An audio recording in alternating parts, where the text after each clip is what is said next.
Welcome back to The Price of Business. I'm your host, Kevin Price, talking to you about you and your business. Of course, one of the big stories this past week was the totally shocking shooting out of the sky of a Malaysian airline from apparently, it appears to be Russian separatists in Ukraine. And I brought on Don Mazzella, who has a great experience in writing and in the radio industry, as well as in several other areas, a lot of expertise, and has been an editorial director for a group of magazines, and wanted to get his perspective on this. And Don, welcome to the program. How are you today?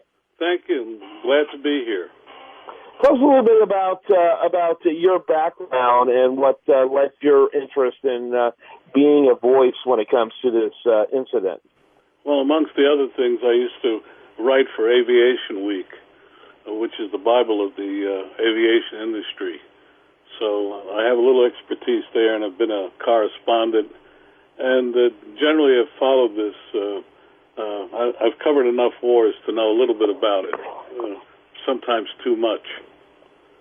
But anyway, and I've been following this and using my sources in Washington, et cetera, kind of keep abreast of things.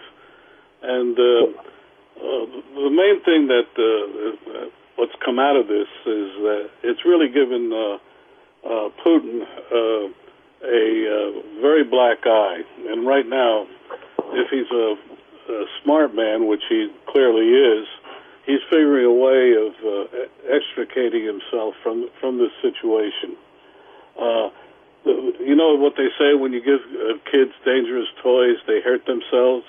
In this case, he gave a bunch of people a dangerous toy, and they killed people and clearly hurt themselves.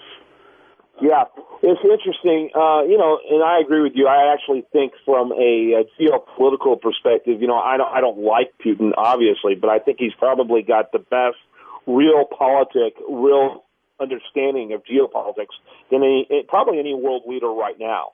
And so this is pretty shocking to see that he allowed himself to flounder into something like this. I'm curious, though, on the Malaysian airline, because there has been tensions here now for months.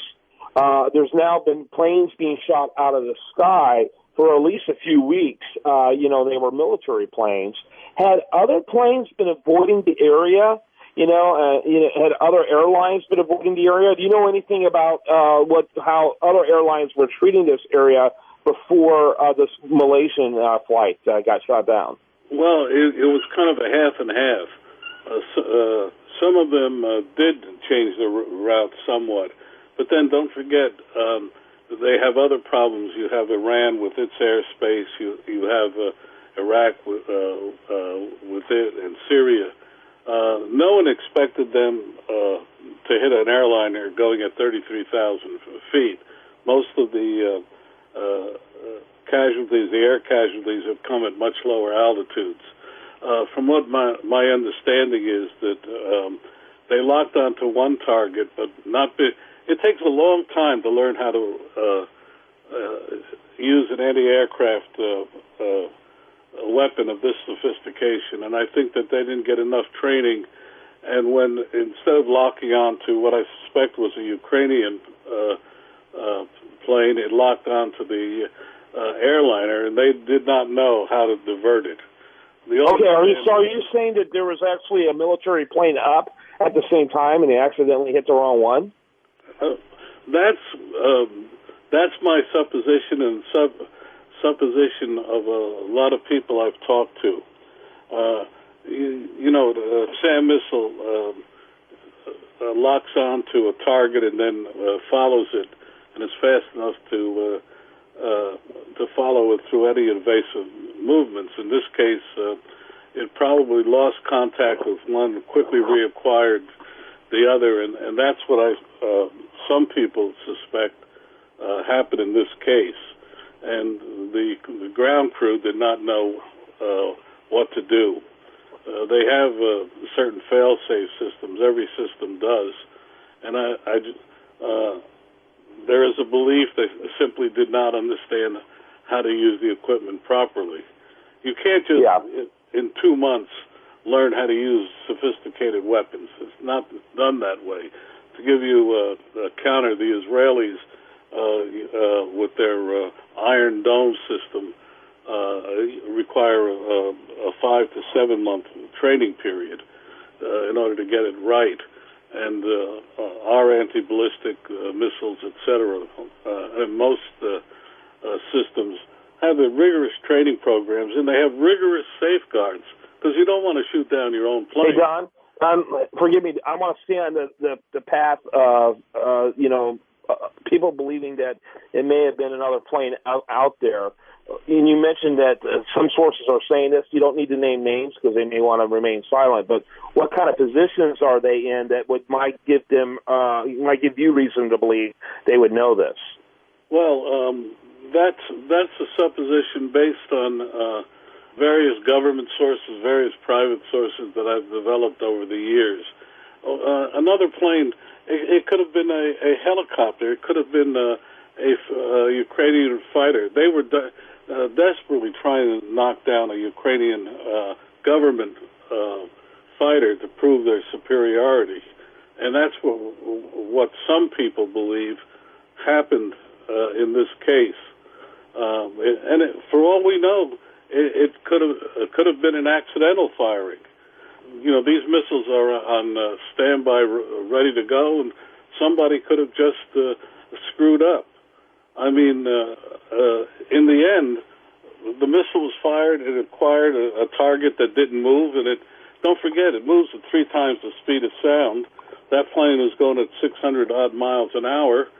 It didn't take long to reach 33,000 feet and do it. You're talking, a matter of under 2 minutes, for something like this to happen. And that's why you have trained crews that see what's happening and can do things about it. They're not fire and forget types of weapons. They are guided and they are watched. Those systems that were given to them, I think perhaps the mistake was made giving them such advanced systems that could go that high. They should have stuck with the lower level equipment, they being the Russians. I mean, it's generally conceded that the Russians gave it to them in the hopes that they could do something against the Ukrainian forces. Don't forget the thing that was really hurting the rebels were the air superiority. Without that, in this day and age, you're not going to go very far, especially when you have fixed positions like the Ukrainian rebels have. I don't even call them. And also, don't forget, it's generally also conceded that you're having Russian troops in whatever guise they are down there. And you can rest. Hey, Dan, I'm sorry. I have such a limited time, and I have so many questions, so forgive me. Any other media reporting that they may have been shooting at another target? They haven't gone that far yet. I suspect that you're honing in on that. That's one of 2 or 3 explanations. I use that one because it's the one I believe is the most humanitarian one to believe, that it was done in error. Because if it was done on purpose, then we have a totally different story of people murdering. It's the only explanation that makes sense. In this, why would you launch a missile of this sophistication? You certainly don't want to use it against a lower level aircraft, a cargo plane. Don't forget, a cargo plane was taken down with the loss of about 22 Ukrainian soldiers. 2 helicopters have gone down. It's the only thing that makes sense if you look at it as we do from 10 to 12,000 miles away. And then also, don't forget, we have very sophisticated systems that are looking at the battlefield every second of every day. And I believe, and this is my belief based on some of the conversation, that when all is said and done, it'll probably come out that it was fired in error, It was fired at another target and somehow or other acquired that one. It doesn't make sense for the Ukrainian rebels to shoot down a passenger plane. Yeah, no question about it. And I'm sorry if I said to run out of time, but I think you're absolutely right. I guess it does. That's an interesting theory, and people aren't elaborating on it. And it's interesting to see that the media seems to be unwilling to really go there, because I've been watching some stories. I hadn't seen much, but that does seem to make sense. Dan, with this minute left, what's the best website for people to get more information about what you do? Smallbusinessdigest.net. Smallbusinessdigest.net. Dan, thanks so much for being with us. Thank you for having me. I enjoyed it. Dan Mazzella, make sure you check that out. Smallbusinessdigest.net. I'm Kevin Price. This is The Price of Business.